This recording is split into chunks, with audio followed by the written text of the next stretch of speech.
Hi, Joe. Welcome to Innovate KA podcast. I'm so happy that you're here today. Great to be here. Thank you so much for asking. A lot of people don't ask to interview me, so this is a quite a role reversal. So thank you for doing this. Great, great. So I want to jump right in. You've become one of the most recognized voices in test automation. But I want to rewind and hear about how did your journey in software testing begin? So, like everything, it happened by mistake. So I had a friend who was my roommate, and he was piling up checks on the counter. I'm like, "What's going on here?" And he's like, "Oh, I do tech support for Microsoft." I'm like, "Oh wow, I didn't know anything about computers other than I used to make music on computers." So he kind of coached me up, told me the type of questions they probably would ask me. This is before the tech bubble. And then I was able to do that interview. I got the job. And like I learned computers on the job that way, doing tech support from Microsoft Visual Basic. And so that started me to learn. That's how I started to learn programming. And then he left. He went to another job, and they were looking for something called QA. I interviewed for that. I got the job. I read some books before I went in for the interview, and got the job in QA, and that's what started my career as in software quality, basically. That's amazing. Microsoft started my career in QA That's too. right. So I started as an SDET there, even though I was a developer when they hired me, but I converted to SDET and then never left. Nice, nice. So you got into testing, and I know that you grew, and I saw that your last role was a test architect. So what did you enjoy most about that role? And was there anything that you didn't enjoy being a test architect? So honestly, a lot of people think this is weird. When I started in about 1990, 98, doing automation, using automation tools, I was the only automation person. So I handled all the automation, the performance testing for an insurance company, and I loved it. I was able to do everything. And then as things got older and they got more agile and everyone started getting involved with automation, then it became more and more difficult because no longer could I control everything. Everyone else was trying to contribute to it, and it was a nightmare. So what I liked was originally being in control of how to do the automation, getting the framework set up and ready to go. What I didn't like was having people that were told to do automation that had no uh, didn't want to do automation, didn't care about quality, and it ended up being more like I was a babysitter of developers in these sprint teams rather than an automation quality engineer. So that's what I didn't like about it. Yeah, I guess that happens even nowadays, Yeah. right? Because the quality teams cannot scale that well, and do the in-sprint automation is tough, right? Yep. So we are kind of shifting left, and developers have to write their tests. They're not always good at it, but I try to, educate and coach them in how I, to become yeah. a better I test automation engineers. I tried, but maybe it was a the culture. So the culture there was kind of shakwad. You know, they'd say that you should do this, but they never did what they said you were going to do. So, uh, yeah, turned out not as well. And so what we did also, I created the framework to be developer friendly. So using Java, their IDEs, everything, and they end up never contributing anyway. So it would have been better if I used like Python or something I already knew or the testers already knew rather than Yeah. just conform to what the developers wanted, and they never did anything anyway. Anyway, Yeah. Still same problems, right, in a workplace. So, and what moment did you realize I want to build a community around this? so I really didn't. That's my life, dumb luck. So I was going through a midlife crisis, say, and I was always worried, oh, as I get older, I'm gonna get laid off eventually. So I found a book in 2009, 2010 by Gary Vaynerchuk on how to just create a personal brand. Just so if you ever got laid off and HR was Googling you, this is before ChatGPT, obviously, and they actually Googled you back then, they would find information and would just help you get found. So I started blogging just to not, just because I was worried that I was eventually going to get laid off. And then I also wanted to work on my personal skills, communicating, because I'm pretty much an introvert. So I said, oh, let me also start a podcast. So in 2014, I started Test Talks, and just to work on my speaking skills and also give myself pretty much free consulting training. It's kind of funny. You can get all these experts to talk to for free on a podcast, but if you were to pay them to come into your company and consult for you, it'd be like a ton of money. So it was almost like a hack to get free Free consulting. consulting. Yeah, yep. Awesome. And Love so, it. yep, started doing that. And all of a sudden, companies are like, hey, can we sponsor your podcast? I'm like, what? And so Sauce Lab started to sponsor the podcast, started to get a little cheddar in. I'm like, hey, this is pretty cool. And then once again, at the time, 2016, there wasn't a lot of online events, if any, for dedicated automation testing. So just for fun, let me try to see if I could do this. And so I created Automation Guild, and I've been doing that ever since. And then from there, I started making more income, and that's how it got started. I got laid off from GE in 2019, my worst fear. But rather than having to grovel to HR people, I'm like, you know what? I'm making enough on the side. You know, I'm good. Let me just continue doing this. Yeah, that's amazing. Personal brand is so important nowadays, right? Especially in the current market. And you kind of envisioned it like 5 years before you got laid off, right? So you started early enough. 9 years. Nine. So you Yeah, started 2010. 2014. Oh, you started 2010 in with the blog. 10. Yes, yes, yes, yes, yes. Oh, okay. Yeah, So yeah, you had a long kind of like time to build your brand, and by the time you were laid off, you were ready. exactly, So exactly. that's awesome. And so how did you manage it during the time that you were working full time and then you were building this? Like, was that challenging to juggle both things? Looking back, I don't know how I did it because I had a full-time job and I was working 40 hours a week. So, I do this. This is fun to me. So I'm able to buy gear. I wanted to be a musician. So I was able to buy a lot of audio, video gear, just kind of feed that passion. And so it's fun to me. So I was doing it at nights, weekends, during lunch, basically. And then, I had unlimited vacation time. So for Automation Guild, I would take like a week vacation to run that on my own. And so I was basically doing everything on my own until uh, maybe till I got laid off for some reason. Then I'm like, oh, let me grow this a Yeah, little more. And then I started hiring yeah, some consultants to help me out, contractors. yeah, yeah. And did your full-time job was kind of aware of that you were doing it, and was that a problem for them? So I also work remotely, so I was able to, do in the morning if I was to commute, I just worked in that night. They were fine as long Mhm. as I got my work done. They're really pleased with me. The only reason why I was got laid off, my manager used to always say, "Joe, you're never going to get laid off," is they got rid of the whole department I was part of. So it wasn't because of Uh-huh. my side gig. Right, Yeah, right. they were fine at Good. the time for sure. That's great to hear. Yeah. And then tell me about how did the name come about? Like why Test Guild? How did that come from? So it used to be Test Talks, and I don't know why I didn't keep Test Talks. I probably should have. Test Guild felt more like a community, and because a guild is like you have like in the medieval times, you used to have guilds like craft guilds, and people would get together to learn a craft. There were guilds and things. So, oh, that'd be cool for Test Guild. So that's where I came up with the Test Guild, and I also thought it was a bigger branch than Test Talks because it's not just talking now; it's going to be video and webinars and the whole. Hmm. Thing. So, Hmm. so the name came about. Okay, okay. And so, what are some of the challenges that people or things people don't understand about running a podcast? Like, did you learn that is people don't know about? What does it take? Well, it takes a lot to edit. I know nowadays a lot of people use AI. They just use AI to even replace their voice, and I don't think that comes off as authentic. But it takes a lot of time, a lot of putting yourself out there. A lot of people, like I always suffer from being afraid.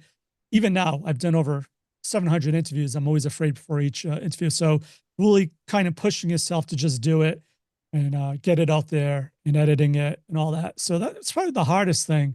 And just the grind, like every week, new podcasts. I've been doing a new podcast every week since 2014. So just keeping the momentum going and not getting frustrating, I think is probably the hardest thing.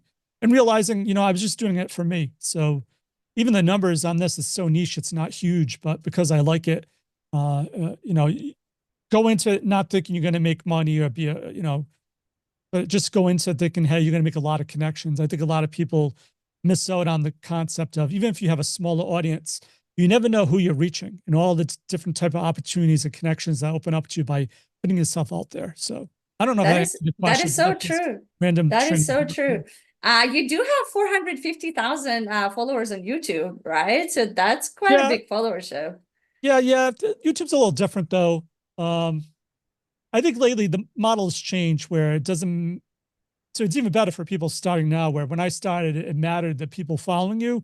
Now, because the algorithms have changed, where it's based on intent, they don't care how if you follow them, they'll serve you up content based on what you're interested in. So Uh-huh. if you had zero audience and you create a killer video on testing, if it's really Uh-huh. killer, they'll serve it to as many people as possible. So you could Okay. have a better chance of ranking than I could if you created better content than me. So All I think right. nowadays it's changed. But yeah, anyway, the reason I brought that up is people shouldn't get hung up on subscribers or followers because I don't think it matters as much now as when it did when I started. So Yeah. Yeah. Algorithm changed every day, right? yeah, Especially with AI, and LinkedIn is another example of that. yes. Let's I have another question about kind of like earlier episodes. So do you remember your very first episode, and what would you do differently now if you had to redo it? All right. So the first episode is the guy I interviewed was in a restaurant. So you heard clankings of dishes and plates. And so I was afraid to say, hey, can we redo this later on? And so when I listen to it now, you actually hear all the background noise. I would have changed. I would have been a little more upfront.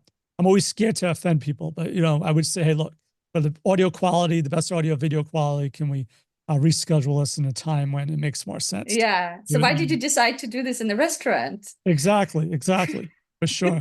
I see. Well, it was the first one, right? So Yeah, totally. now you have the whole system set up. So I have a question from a community. Someone wanted to know what was the most funniest moment during your podcast, and who was the guest? Oh gosh, funniest moment.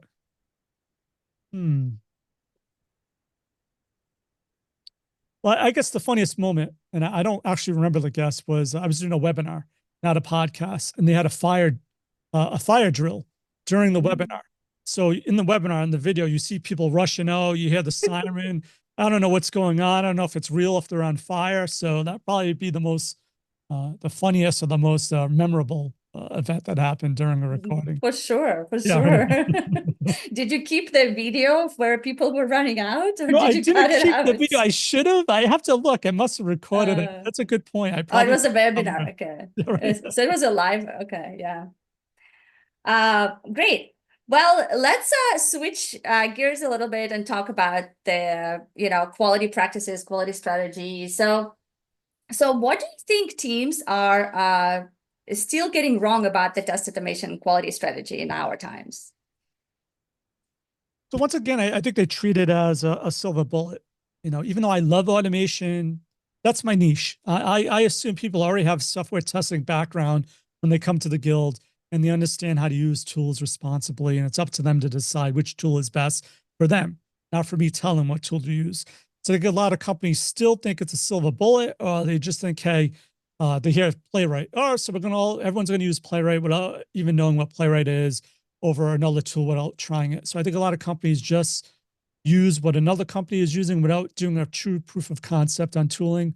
So, hey, maybe you should try Selenium and try Playwright, and then you decide which is best for your team because every company is different, right? A lot of companies, a lot of developers, a lot of teams have their own preference. So one team might like Python, my team might like Playwright, another team might like Selenium, another team might like Cypress, right? You don't know. So don't make assumptions.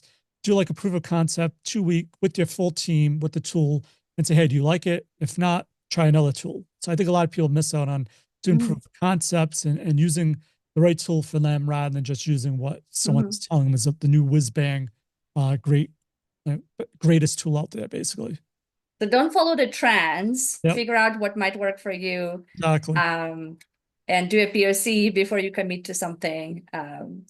Yeah. Yeah, And what is the trend that you're most excited about right now, or something that really worries you? I think the answer to that is both probably AI. I am excited about AI. I do use it all the time. But obviously, if you don't use it correctly, you're going to have issues. So once again, it's just like automation. It's not going to solve everything. And you shouldn't be afraid of it. I know when automation just came out, a lot of testers like, yeah, it's not real testing. But obviously, But a lot of those testers that didn't embrace automation slowly started to get phased out. I think the same thing's going to happen with AI. I don't think AI is going to replace you, but if you don't start embracing it, I know companies may see that as a negative. So it's up to you to see what it can and can't do, and then educate your teams and your management on what it can and can't do. So I think that's the greatest thing I'm excited about is AI, and probably the scariest thing I'm excited about is AI. Would you like to share a few ways that you use AI with our listeners?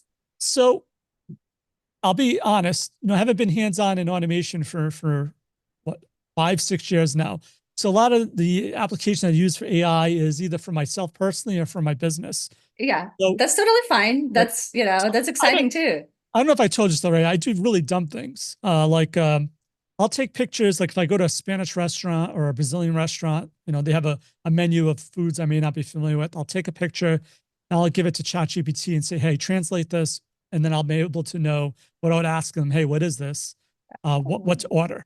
I also do Uh-huh. dumb things like I'll do like 3 different foods and say, scan the back of the calories and say which one's the healthiest. And Uh-huh. then based on that, I might decide what to eat. Um, I may take a transcript of a podcast and train it. Like I have it trained on my voice, using my voice.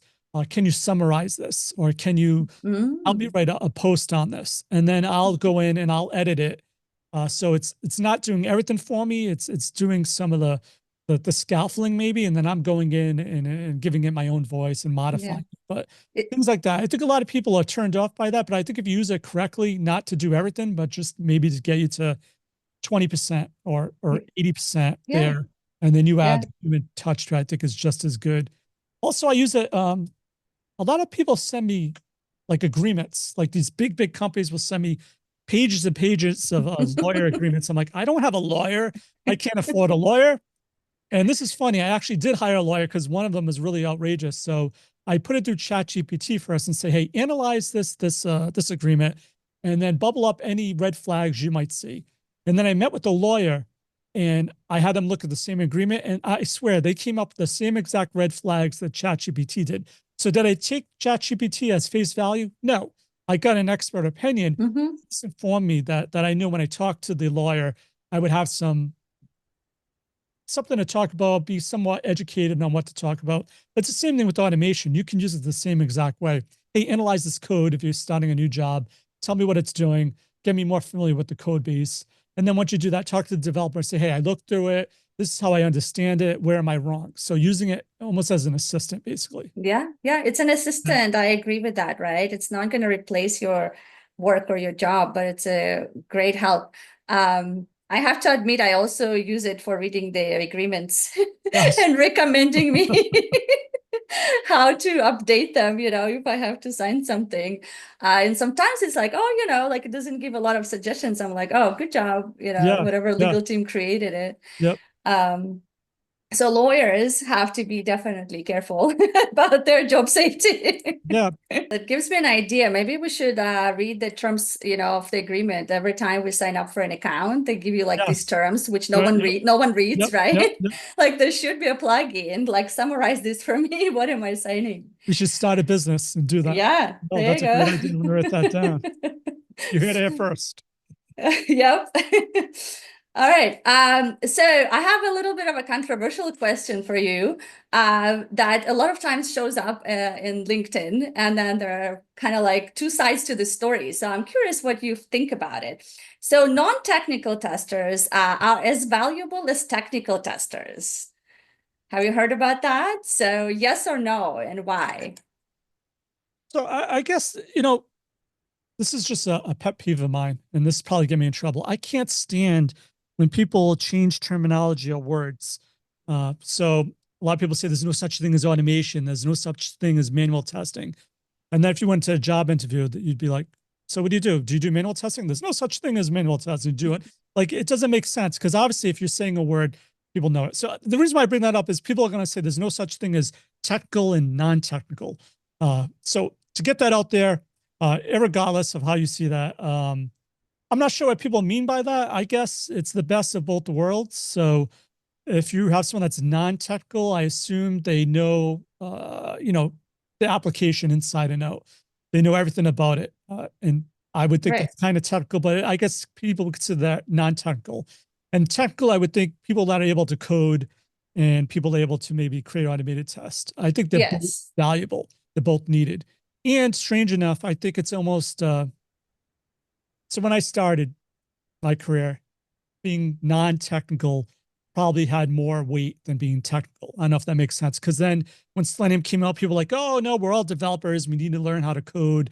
And then that started being prioritized. And then knowing your domain, your expertise, and your company kind of went down. So I think it's almost going back to being non-technical, meaning I think Mhm. you need to, I think soft skills are the new technical skills, the new hard skills.